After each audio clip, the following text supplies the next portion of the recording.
మేము పంపిస్తే పాలమూరులో ఊరు లేకపోయినా పార్లమెంటులో నోరు లేకపోయినా మేము ఎంపీగా గెలిపించి మిమ్మల్ని పంపిస్తే మీరు రాష్ట్రం వచ్చినాక ముఖ్యమంత్రి అయినాక 100% గుండెల్లో పెట్టి చూసుకోవాల్సిన బాధ్యత ఆనాటి ముఖ్యమంత్రి గారికి లేకుండేనా? మా పాలమూరు బిడ్డలు చేసిన నేరమేంది?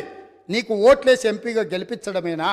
నిన్ను నమ్మి ఆర్జీఎస్ ప్రాజెక్టు ఈ రోజుకు ఇప్పటికీ పూర్తి కాలేదు. ఎందుకు ఇప్పటికీ అలంపూరు ప్రాంతంలో మీరు టెంకాయలు కొట్టిన ప్రాజెక్టులు పూర్తి కాలేదని నేను అడుగుతున్నా అధ్యక్ష. ఎందుకు ఈ వివక్ష? ఎందుకు ఈ వివక్ష అని నేను అడుగుతున్నా. మేము ఎంపీగా గెలిపించకపోయిన ఉంటే, ఆ పాలమూరు జిల్లా ప్రజలు నీకు ఓటేయకపోయినుంటే నీ రాజకీయ భవిష్యత్తు ఎక్కడుండేది? ఇయాలను గొప్పలు చెప్పుకునే ఈ అవకాశం ఎక్కడుండేదని నేను అడుగుతున్నా అధ్యక్ష. అందుకే ఈరోజు పాలమూరు రంగారెడ్డి ఎత్తిపోతల పథకాన్ని జాతీయ ప్రాజెక్టుగా సాధించలేదు, రాష్ట్ర నిధులతో పూర్తి చేయలేదు. అందుకే ఈరోజు ప్రతిపక్షంలో ఉన్న మీకు మొట్టమొదట పాలమూరు జిల్లా ప్రజలు క్షమాపణ చెప్పి ఈ సభలో ప్రసంగాన్ని ప్రారంభించనుంటే నిజంగానే పాలమూరు ప్రజలు మిమ్మల్ని క్షమించి ఉండేవాళ్ళం. 2009-10లో కృష్ణానది ఉప్పొంగినప్పుడు, వరదలు వచ్చినప్పుడు, అలంపూరు ప్రాంతంలో కొట్టుకుపోయినప్పుడు అలంపూరు ప్రాంత ప్రజలకు మహబూబ్ నగర్ ఎంపీగా శాసనసభ ప్రతిపక్ష నాయకుడు కల్వకుంట్ల చంద్రశేఖరరావు గారు ఒక మాట ఇచ్చిండ్రు. ఈ ప్రాంతం నిండా మునిగిపోయింది, మీ ఇండ్లన్నీ కొట్టుకుపోయినాయి, మీకు ప్రభుత్వం ఇండ్లు ఇప్పించకపోతే బంజారాహిల్స్ నందినగర్లో ఉన్న నా ఇల్లు అమ్మి మీకు ఇల్లు కట్టిస్తా అన్నాడు. మేము ఆయన ఇల్లు నమ్మి కట్టించమని మేము అడుగుతలేము అధ్యక్ష. కానీ ప్రభుత్వం వచ్చిన 10 ఏళ్లలో నువ్వు కట్టిస్తాన్న డబుల్ బెడ్రూమ్ ఇండ్లు ఆ అలంపూరు ప్రాంతంలో మునిగిపోయిన పేదలకు కట్టించి ఉంటే ఈరోజు నీకు ఇక్కడ నిలబడి మాట్లాడే అధికారము అవకాశం ఉంటుండే. ఇవాళ అలంపూరు ప్రాంతంలో కనీసం ఆ ఇండ్లైనా కట్టించని పరిస్థితి ఈరోజు దాపరించింది. అదేవిధంగా మా పొన్నం ప్రభాకర్ గారు తెలుసు, మిడ్మానేరు ముంపు బాధితులకు కొన్ని సంవత్సరాలుగా వాళ్ళు పోరాటం చేస్తున్నారు, ఆరాట పడుతున్నారు. ఈ రాష్ట్రానికి ముఖ్యమంత్రి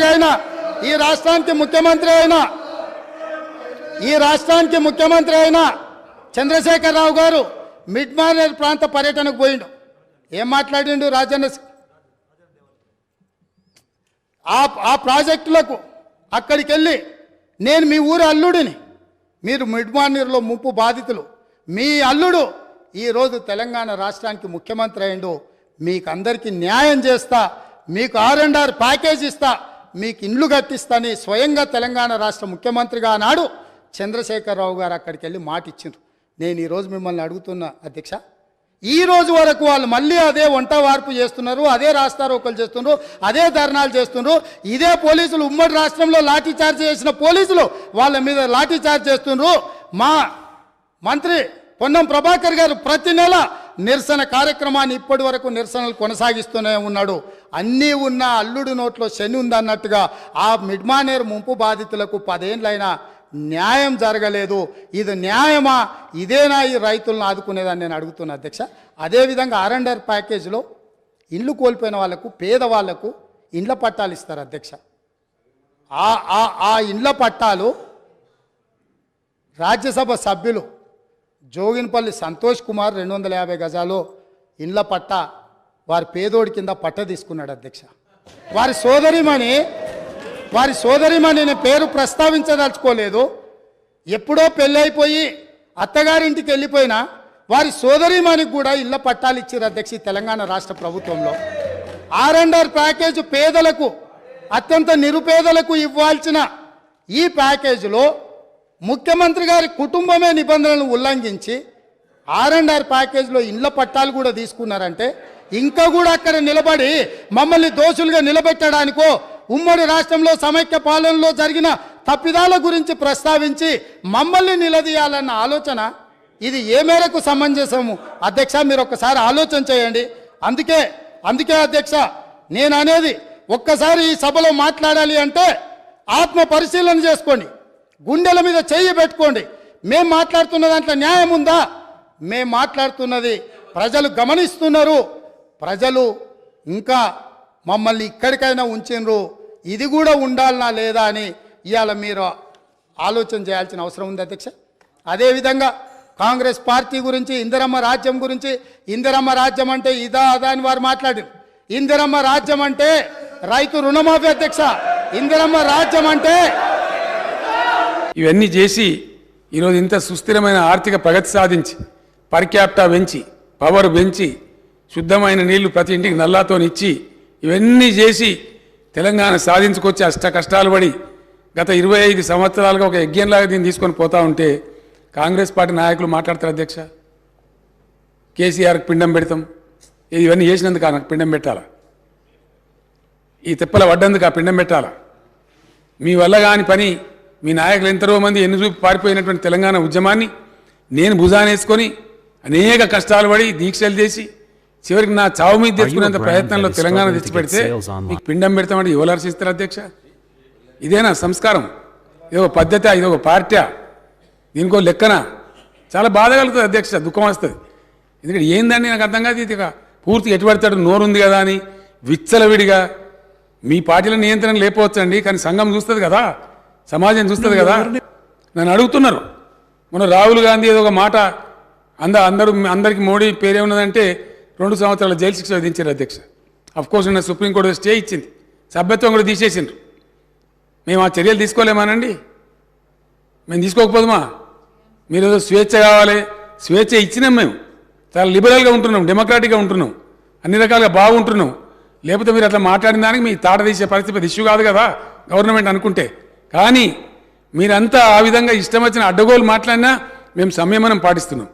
మేము ఇది పోలీసులు ఉసుగొలుపుతలేం, ప్రజలే తీర్పు చెప్తారు రేపు పొద్దున అనే ఉద్దేశంతో మేము ముందుకు పోతా ఉన్నాం. కానీ బాధ మాత్రం కలుగుతుంది అధ్యక్ష.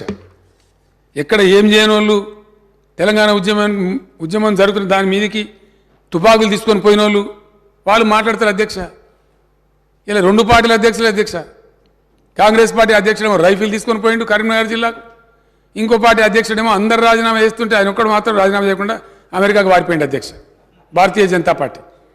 ఆ ఉన్న ఒక వ్యక్తి ఎన్ఎల్ లక్ష్మీనారాయణ నిజామాబాద్ టౌన్లో ఆయన ఉండే, ఆయన రాజీనామా చేసిండు అధ్యక్ష. మమ్మల్ని నమ్మి రాజీనామా చేస్తే నేను స్వయంగా పోయి, నేను అప్పుడే దీక్ష నుంచి విరమించుకొని వచ్చిన, నాకు ఆరోగ్యం బాగా లేకున్నా ఆయన కోరిన టైంలో 4 PM రావాలని చెప్తే నేను పడుకుంటా లేసుకుంటా 4 PM పోయి వీళ్ళ ఆనాటి పెద్ద లీడర్ వీళ్ళ దాంట్లో డి శ్రీనివాస్ గారని ఆయనను ఓగొట్టి మళ్ళీ లక్ష్మీనారాయణ గారిని సిన్సియర్ గెలిపించిన అధ్యక్ష. ఇవన్నీ కూడా జరిగినాయి అధ్యక్ష, ప్రజల ముందే జరిగినాయి ఇవన్నీ. చాలా బాధ కలుగుతుంది అధ్యక్ష, దుఃఖం వస్తుంది. ఇంత చేసి పెట్టి రాష్ట్రాన్ని ఒక తువ్వలో పెట్టి. ఒక్క నిమిషం ప్లీజ్, ఒక్క నిమిషం ప్లీజ్. మీ జన్మలు ఆలోచించారా దళిత బంధు ఇవ్వాలని? మీ ఇండియన్ నేషనల్ కాంగ్రెస్ కనుక స్వతంత్రం వచ్చిన తెల్లారే దళితుల వృద్ధి గురించి పనిచేసి ఉంటే ఇలా దళిత బంధు ఎందుకు ఇవ్వాల్సి వచ్చేదండి? దయచేసి ఆత్మవిమర్శ చేసుకోండి, మమ్మల్ని అన్నాడు కాదు. మేము ఇలా దేశానికి ఒక దిక్సూచిగా ఉన్నాం అధ్యక్ష. నేను మహారాష్ట్రకు పోయి నేను మాట్లాడుతుంటే అక్కడ వేణువుల్లో కొనియాడుతున్నారు మీ తెలంగాణ మోడల్ మాకు కావాలని చెప్పి. వేరే రాష్ట్రాలలో దేశమంతా వీ వాంట్ తెలంగాణ మోడల్ అంటుంటే ఇక్కడ ఉన్నోళ్ళు మాత్రం ఇంత మంచిగా జరిగిందని కనీసం ఒక మాట హర్షించకపోగా ఉల్టా తూలనాడడం, దూషించడం, పిండం పెడతాం గండం పెడతాం అని మాట్లాడడం. తెలంగాణ ప్రజలు నా మాటలు వింటున్నారు అధ్యక్ష. వచ్చే ఎన్నికలలో ఎవరికి పిండం పెట్టాలో ఇప్పుడు ప్రజలే నిర్ణయించాలి అధ్యక్ష.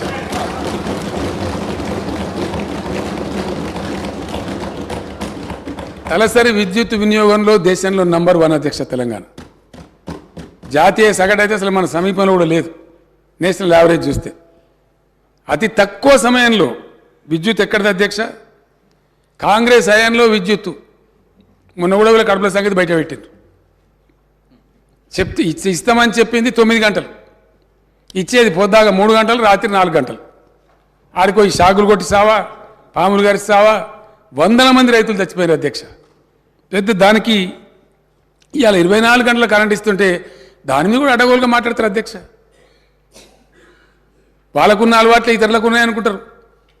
ఎంత క్రమశిక్షణ పాటిస్తే, ఎంత పటుత్వంగా పనిచేస్తే ఇండియా మొత్తంలో అధ్యక్ష దయచేసి 1 పాయింట్ చాలు.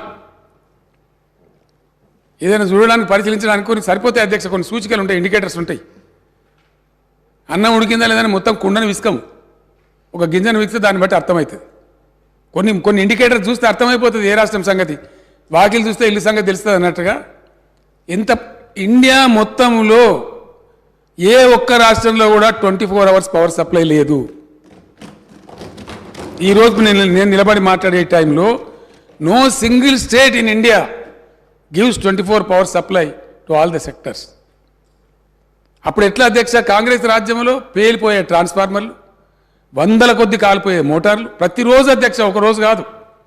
ట్రాక్టర్ కాలిపోతే పడ్డ బాధలన్నీ ఊరోళ్ళందరూ తలా 2,000 తలా 3,000 జమ చేసి ట్రాక్టర్ మీద పెట్టి ఎలక్ట్రిసిటీ ఆఫీసుల కాడ పోయి ఎలక్ట్రిసిటీ ఆఫీసుల కాడ ధర్నాలు, భయంకరమైనటువంటి పరిస్థితులు అధ్యక్ష. వీళ్ళు మాకు ఇలా పాఠాలు చెప్తామంటారు, వీళ్ళు మాకు నీతులు చెప్తామంటారు. ఇలా చాలా కష్టపడి ఈ స్థితికి తీసుకొచ్చినాం అధ్యక్ష. దీన్ని కాపాడుతున్నాం మేము. దీని మీద అపోహలు కలిగే విధంగా ఇష్టం వచ్చినట్టు మాట్లాడతారు అధ్యక్ష. ఆనాడు రాష్ట్రం ఏర్పడ్డ నాడు నేషనల్ కాంగ్రెస్ పార్టీ హయాంలో తెలంగాణ స్థాపిత విద్యుత్ శక్తి 7,778 మెగావాట్ల అధ్యక్ష. ఈరోజు తెలంగాణ ఇన్స్టాల్డ్ కెపాసిటీ 18,756 మెగావాట్ల అధ్యక్ష. అతి త్వరలో 4-5 నెలలలో దేశంలోనే నంబర్ 1గా పబ్లిక్ సెక్టర్లో స్థాపించిన number 1 ultra mega power plant ఇండియాలో నంబర్ 1 అధ్యక్ష. ఏ రాష్ట్రం సాహసం చేయలే. ఈవెన్ ఎన్టీపీసీ కూడా తర్వాత వచ్చింది. కానీ ఒక రాష్ట్ర ప్రభుత్వంగా పబ్లిక్ సెక్టర్లో తెలంగాణ జెన్కో ఆధ్వర్యంలో 4,000 మెగావాట్స్ పవర్ స్టేషన్ 30,000 కోట్లతోని మేము నల్లగొండలో దామర్చల్లో పెట్టినాం అధ్యక్ష. అక్కడ మా ఎమ్మెల్యే భాస్కరరావు గారు, ఆ జిల్లా మంత్రి విద్యుత్ శాఖ మంత్రిగా ఉండి మా జగదీష్ రెడ్డి గారు, సౌత్ తెలంగాణలో మేము ఎంత న్యాయబద్ధంగా పోతామంటే అధ్యక్ష, కాకతాళీయంగా తెలంగాణలో ఉండే పవర్ స్టేషన్స్ అన్నీ కూడా ఉత్తర భాగంలో ఉన్నాయి అధ్యక్ష. అది కొత్తగూడెం కావచ్చు, పర్కాలలో కాకతీయ కావచ్చు, మేము పెట్టిన భద్రాద్రి కావచ్చు, అంతకుముందున్న ఎన్టీపీసీ రామగుండం కావచ్చు, నిజాం స్థాపించిన పవర్ స్టేషన్ కావచ్చు, అన్నీ కూడా గోదావరి ఒడ్డున అన్నీ కూడా ఇటు ఉత్తరం వైపే ఉన్నాయి అధ్యక్ష. ఒక పవర్ లోడ్ సెంటర్ రావాలంటే దక్షిణ తెలంగాణలో కూడా ఒక పెద్ద విద్యుత్ సంస్థ ఉండాలి. దక్షిణ తెలంగాణలో విద్యుత్ ఉందా అధ్యక్ష? లేదని కాదు. 2,444 మెగావాట్ల జల విద్యుత్ ఉంది శ్రీశైలం మీద, నాగార్జున సార్ మీద. కానీ అది హైడ్రో ఎలక్ట్రికల్ పవర్ అధ్యక్ష. అది 24 గంటలు రాదు, సంవత్సరం పొడుగుతా రాదు, నీళ్ళు అయిపోతే అయిపోతుంది. కాబట్టి పవర్ సెంటర్ కూడా దక్షిణ తెలంగాణ కూడా భవిష్యత్తులో బ్రహ్మాండంగా ఉండాలి. అక్కడ పరిశ్రమలు వచ్చినా మరొకటి వచ్చినా ఉండాలని చెప్పి అక్కడ పెట్టాలనుకున్నప్పుడు జగదీష్ రెడ్డి గారిని అతను ఫైట్ చేసి, అన్నా నల్లగొండ జిల్లాలో పెట్టండి, కృష్ణలో అక్కడ దాని పేరేందా రిజర్వాయర్ పేరు టేల్పాండ్లో నీళ్ళు సమృద్ధిగా ఉంటాయి, 10-11 టీఎంసీలు ఎప్పటికీ ఉంటాయి, అక్కడ జీవనదిలా ఉంటుంది. మీరు నీళ్ళ గురించి ఫికర్ చేయకండి, మీద నెత్తి మీదనే నాగార్జున సార్ కూడా ఉంది, నల్లగొండలో పెట్టమని చెప్పి అదే పరిస్థితి మహబూబ్నగర్లో లేదు అధ్యక్ష. ఎప్పటికి ఉండే నీళ్ళు ఉండే పరిస్థితి లేదు. ఇది నాగార్జున సార్ కింద కాబట్టి నాగార్జున సాగర్లో 120-130 టీఎంసీలు ఉంటుంది కాబట్టి అక్కడ సేఫ్ అని చెప్పి నిపుణులందరూ నిర్ధారించిన తర్వాత ఇరిగేషన్ వాళ్ళతో కూడా మాట్లాడి భాస్కరరావు గారి సహకారంతో దామర్చెల్లో ఆ ప్లాంట్ పెట్టినాం అధ్యక్ష. ఇటీవల కాలంలో నేను మంత్రి గారు అందరం పోయి అక్కడ తిరిగినాం. చాలా హృదయానికి ఎంతో సంతోషమైంది అధ్యక్ష. దాని మీద కూడా అవాకులు చెవాకులు మాట్లాడతారు సార్. దాని మీద కూడా దాన్ని ఆపేస్తామంటారు అధ్యక్ష. కాంగ్రెస్ పార్టీ వస్తే దాన్ని ఆపేస్తారట. అక్కడ కోమటిరెడ్డి వెంకటరెడ్డి అని ఒక పుణ్యాత్ముడు మాట్లాడతారు. అది ఏం మాట నాకు అర్థం కాదు. 30,000 కోట్లతో అధ్యక్ష ఒక 700 మెగావాట్లే అధ్యక్ష. రామగుండంలో వచ్చిన ఎన్టీపీసీ ఫస్ట్ ఫేజ్ జస్ట్ 700 మెగావాట్స్తో బిగినైంది. నేను ఎన్టీ రామారావు గారు వెంబట ఆయన ముఖ్యమంత్రి కూడా నేను కూడా పోయిన అధ్యక్ష. మొరార్జీ దేశాయ్ గారు ఆనాడు ప్రధానమంత్రి వచ్చి ఫౌండేషన్ స్టోన్ వేసినారు.